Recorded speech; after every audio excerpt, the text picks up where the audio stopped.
इस कार्यक्रम के पुण्यार्चक हैं श्रुत संवर्धक समूह गुरु भक्त परिवार, श्री चंद्रदीप जी आगरा, श्री नितिन काला हैदराबाद, श्री विकास जैन इंदौर, श्री मानस जैन टीकमगढ़, श्री दिनेश जैन अली टीकमगढ़, श्री राजीव जी जैन सहारनपुर, श्री नवीन जी छतरपुर, श्री शिवम श्रेयांश जैन भिंड, श्री उदित जैन तन्मय जैन सहारनपुर, श्री हैप्पी भैया शानगढ़, श्री शशांक जैन आरा बिहार, श्री प्रवीण जैन आगरा, श्री नितिन कासलीवाल औरंगाबाद, डॉक्टर श्री अक्षय जैन, डॉक्टर मनीष बोथरा जयपुर, श्री अक्षत जैन सहारनपुर, श्री आदित्य जैन बेगमगंज मध्य प्रदेश, श्री पदम चंद जी बाकलीवाल, नितेश जी बाकलीवाल, सोनाली जी बाकलीवाल, निर्जरा जी बाकलीवाल, ज्योति बाकलीवाल निवासी Abu Dhabi, doctor Akshay Jaipur, Manish Bothra Jaipur.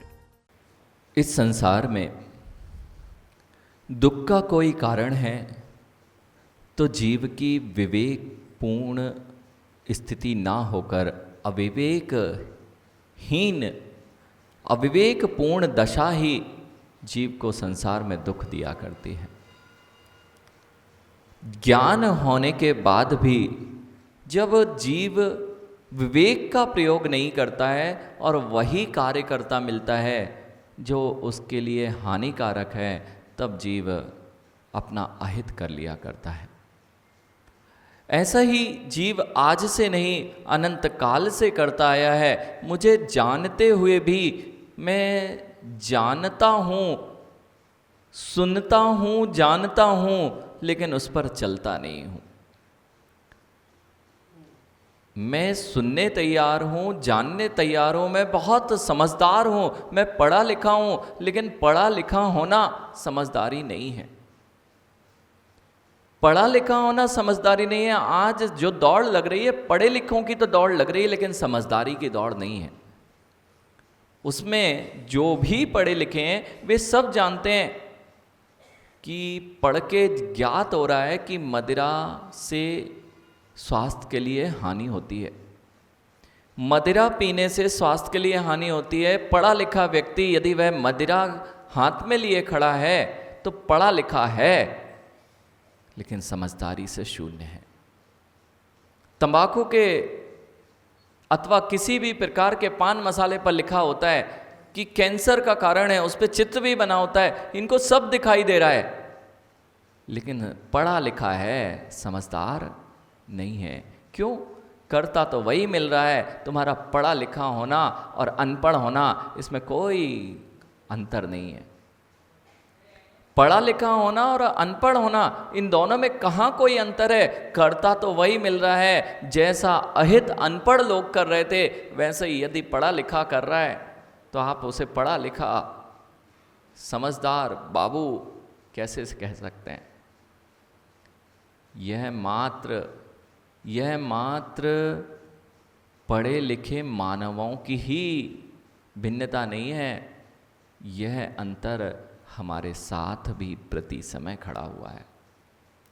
हम करते वही मिल रहे हैं जो हमें नहीं करना चाहिए। मुझे पता है किस किस कारण से मेरे को दुख होते हैं। धर्म करने से मुझे दुख होता है, सत्य ना? इसलिए तो नहीं करते। धर्म करने से मुझे दुख होता है, इसलिए धर्म के मार्ग पे चलेंगे तो कितनी कठिनाई से जीवन जीना पड़ता है। इसलिए पंडित जी धर्म नहीं किया जाता, सत्य ना? अथवा विद्वान से मिल लेना, विद्वानों ने ग्रंथों के ग्रंथ पढ़ डाले, समझदार भी कहे जा रहे हैं। क्या समझदार हैं?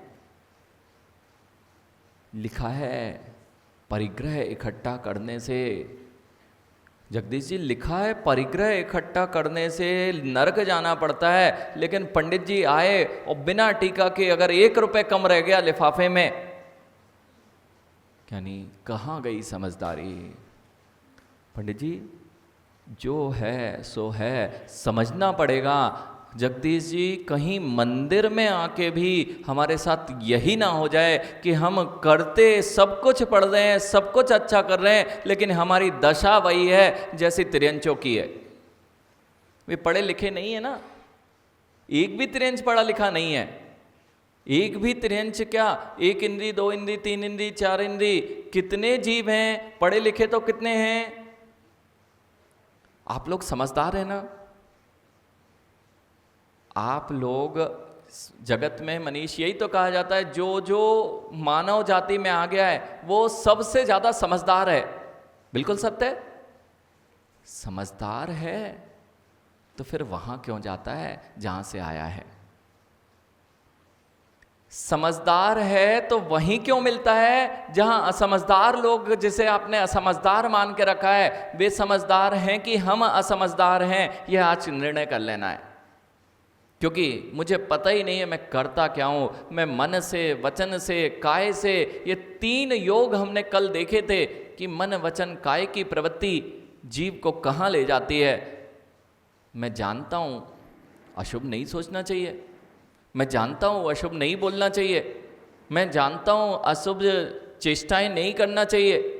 इन सब के जानने के बाद भी मैं करता तो वही हूं जो नहीं करना चाहिए। करना पड़ता है ना जानजी जी, बिना ये किए तो कैसे जीवन चलेगा, घर परिवार कैसे पलेगा? ये सब चीज़ों में, संसार अवस्था में ये सारी चीज़ें माँ करना पड़ती हैं। अगर नहीं करेंगे तो संसार कैसे चलेगा? परिग्रह इकट्ठा नहीं करेंगे तो संसार कैसे चलेगा? धन दौलत इकट्ठा नहीं करेंगे तो संसार कैसे चलेगा? तो संसार चलेगा इसलिए आप जी रहे हो, घर परिवार चलाना है इसलिए परिग्रह इकट्ठा करना है। तो आप लोग तो पढ़े लिखे ना, समझदार हैं, मानव जाति में है, तो घर चलाना तो वह चिड़िया भी जानती है। घर चलाना, बच्चों का पालन करना तो वह भी जानती है। एक चींटी से मिलना, कैसे दिन भर से रात हो जाती है और रात से पुनः सुबह हो जाती है, वह भी तो लगी हुई है अपने को चलाने के लिए, अपने घर का भंडार भरने के लिए। झांसी जी, कहीं भंडारे भरे ही ना रह जाएं। चींटी नहीं खा पाती, एक पैर रखा गई, पूरा जीवन कैसा निकाला? इकट्ठा करने में। ऐसे ही जीव इकट्ठा करने में आहार, भय, मैथुन, संज्ञा, इन 4 संज्ञाओं में जीव निकलता है और समझता है कि मैं बहुत समझदार हूँ, आहार करना पड़ेगा, आहार के लिए दिन भर लगा हुआ है। सुबह से लगते माँ चौके में और सुबह का भोजन हो नहीं पाया, बर्तन क्या साफ भी नहीं हुए थे, शाम की चिंता हो गई कि शाम को क्या बनाना है। आहार संज्ञा, यही तो चींटी कर रही थी, यही तो हर प्राणी कर रहा था, यही तो त्रियंच पशु कर रहे थे। इस चौखट पे नहीं मिला तो दूसरी चौखट पे पहुंच गए, इस दुकान पे नहीं मिला तो उस दुकान पे जाके मुंह मार के आ गए, इस पत्ती को नहीं खाया तो दूसरी पत्ती, वहां नहीं मिली तो दूसरी जगह। हम लोग तो मानव जाति में है ना। यानी मंदिर आने लगे तो समझ लेना आप लोग बहुत अच्छे हो गए ना। कर तो वही रहे थे, जिन मंदिरों में भी आके यदि वही कर रहे थे जो सब कर रहे थे, तो पढ़े लिखे होने से तुम्हारा काम मिलने वाला।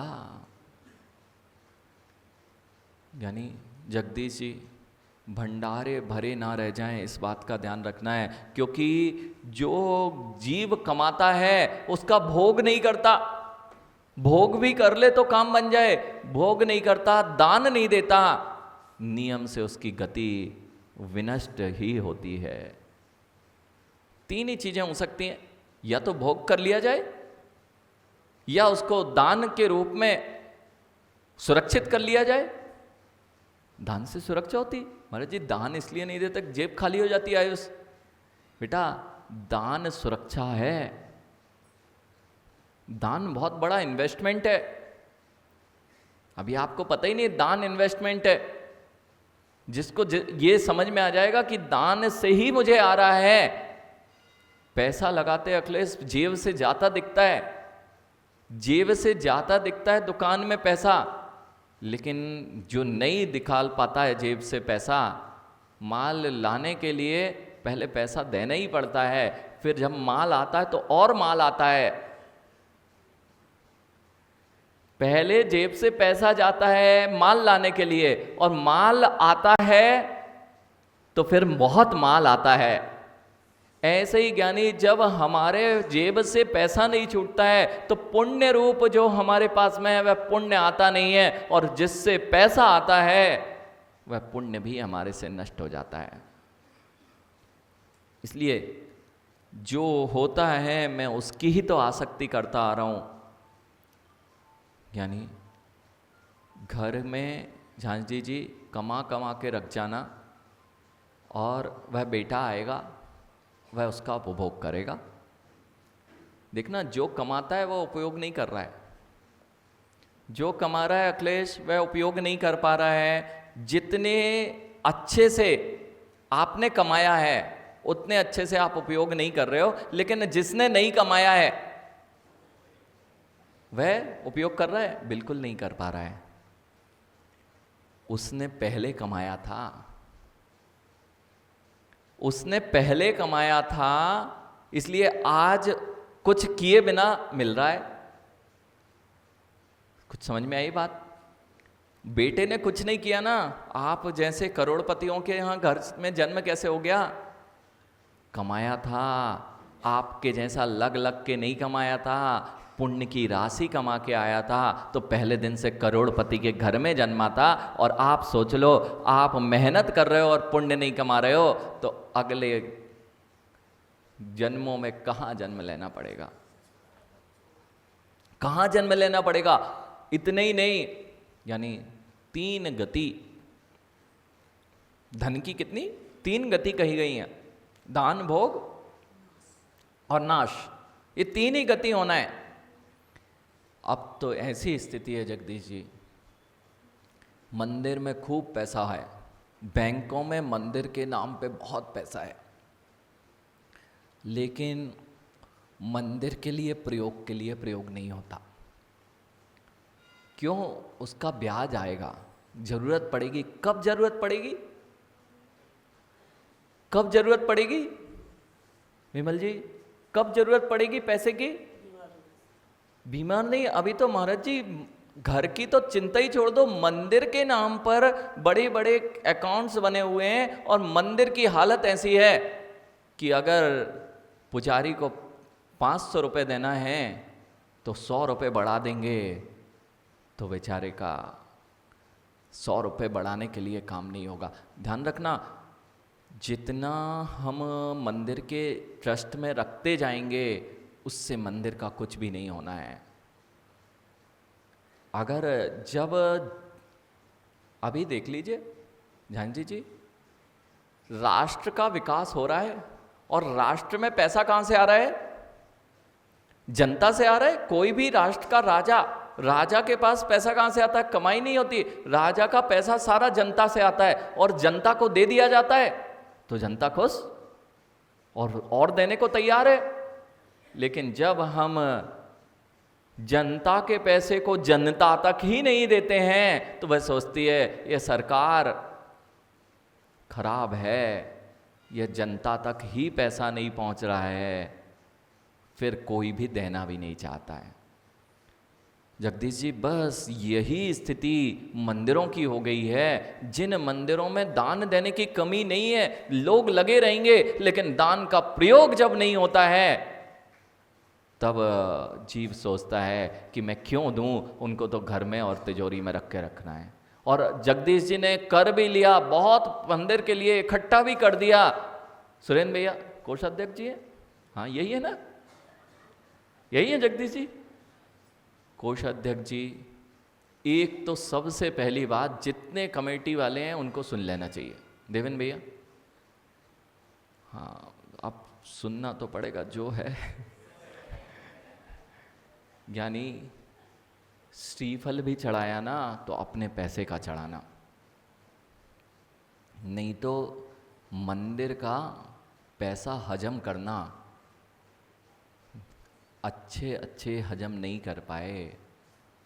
माँ अच्छे क्या, जो हजम किए हैं वे कहीं के नहीं रह पाए।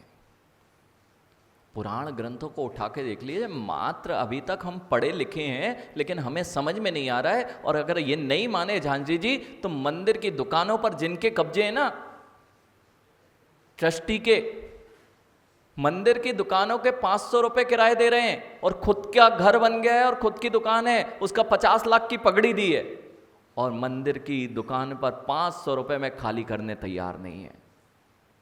कब्जा नहीं तो क्या है, मंदिर का ही खाओगे तो नियम से बैल बनकर ही चुकाना पड़ेगा। यानी मुनिराज तक को आदेश दे दिया है अखिलेश, मुनिराज तक को यह आदेश है कि यदि आप इन श्रावकों के घर में आहार करके आ रहे हैं और यदि आप साधना नहीं कर रहे हैं तो आपको बैल बन के चुकाना पड़ सकता है। मुनिराज की ये दशा है, मुनिराज की ये दशा है। तो अगर हमारे घर में मंदिर के नाम से आई सामग्री घर पहुंच जाती है तो अपनी क्या दशा होने वाली है। आशीष, जब तक ही सब कुछ ऊपर दिखाई देता है, जब तक मैं देव शास्त्र गुरु के नाम से ली गई चीज़ों को अगर देख लें, महाराज जी धन्य कुमार चरित्र, जानजी जी धन्य कुमार चरित्र जीवन में अवश्य पढ़ना चाहिए। एक ऐसा ग्रंथ जिससे गृहस्थिक जीवन में कैसे उतार चढ़ाव आते हैं, आपको सबसे ज़्यादा गृहस्थिक जीवन के उतार चढ़ाव पैसों के माध्यम से ही दिखाई देते हैं। क्यों? गृहस्थी में यदि महाराज जी जेब में पैसा ना हो तो कोई पूछता नहीं है, हर काम किससे बनता है, लेकिन वह पैसा आता कैसे और चला कैसे जाता है, इस बात को अगर समझना है तो धन्य कुमार चरित्र से मिलना। अकृत पुण्य, अकृत पुण्य नाम था, अकृत पुण्य। पंडित जी वह अकृत पुण्य बना किस लिए था? जिस जीव के जहां हाथ लगाया जाता था, जहां हाथ लगाता था वहां सोना माटी बन जाता था। मां वह धन्य कुमार चरित्र बहुत बार पढ़ना चाहिए, गृहस्थों को तो बहुत बार पढ़ना चाहिए और जितने कमेटी वाले हैं उनको तो अवश्य पढ़ना चाहिए। कोषाध्यक्ष जी बिल्कुल सत्य कह रहा हूं, बिल्कुल सत्य कह रहा हूं, करुणा से बोल रहा हूं और आपसे ही नहीं बोल रहा हूं, जितने भी मंदिर हों विश्व के उन सबको उस धन्य कुमार चरित्र की प्रतियां भेज दो। एक ब्रह्मचारी ने ब्रह्मचारी वेश में, पंडित जी ब्रह्मचारी जी थे और ब्रह्मचारी जी पर सौंप दिया था कि आपको मंदिर की देख रेख करना है और सेठ जी चले गए थे यात्रा पर।